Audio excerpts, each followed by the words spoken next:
These are incredibly bright, gifted, talented people, and anywhere else in the world that they would be welcomed with open arms.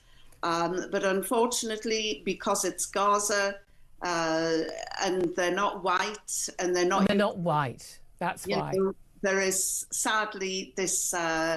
Isn't it a concern that we're talking about people living in an area where they have been subjected to the most extraordinary propaganda from Hamas terrorists, and people are understandably wary about people coming from that region and possibly staying and then bringing their families along, and people are saying, I'm not sure we want these people here. I mean, Egypt don't want them.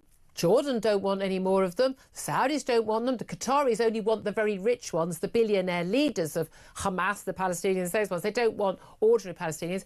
Why do those countries not want them? Well, I don't know. You'd have to ask them. Well, we know why they don't want them, don't we? We should welcome these students because across the whole, out of the whole of the Middle East, the most brightest, intelligent students actually come from Palestine. What a ridiculous statement to make. How do you know that? And anyway, how are they able to study so well, given they've been living in a starving occupation and in an open prison for the last 20 years, we've been told by people like you? They see education as an act of resistance. Brilliant. And that's why some of the most brightest intelligence minds in the Middle East come from Gaza. So being subjugated by the Israeli state makes you brighter?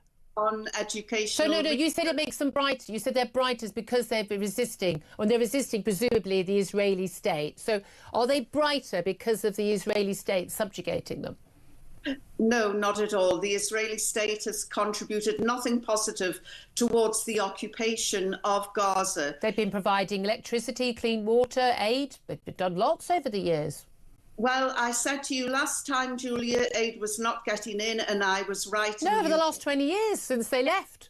They've been occupied by Hamas. They've been in charge of Gaza, not Israelis. It's not occupied by Hamas. It's occupied by Israel. No, Israeli troops left in the mid-2000s. Hamas have been in charge. Elected in the mid-2000s, not elected in the last 20 years, but democratically elected in 2000. And for a 20-year term, it would appear. Yes. Well, do you consider that the legitimate government of Gaza? Very hard to hold an election during a war. There wasn't a war for 20 years. There wasn't a war on October the 6th. Sorry? There wasn't a war on October the 6th, 2023. There was a brutal occupation. Don't you read your history? No, there wasn't an occupation. The Israelis left in 2005. There was an election in 2006. They occupied the land, the sea. No, they didn't. No, there were no Israeli forces in Gaza.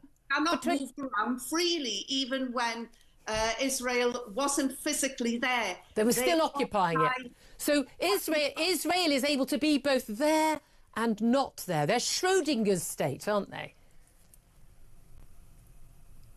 If you had visited Gaza during the Hamas rule, you would see that it is occupied by the air. There is an airport there which has been bombed to hell, and you can't fly into Gaza.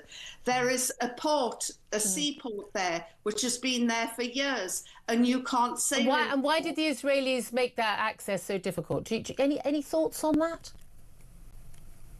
Because they want to ethnically cleanse and wipe out. Because Hamas was bringing in items to be used as weapons against Israel. You know that perfectly well.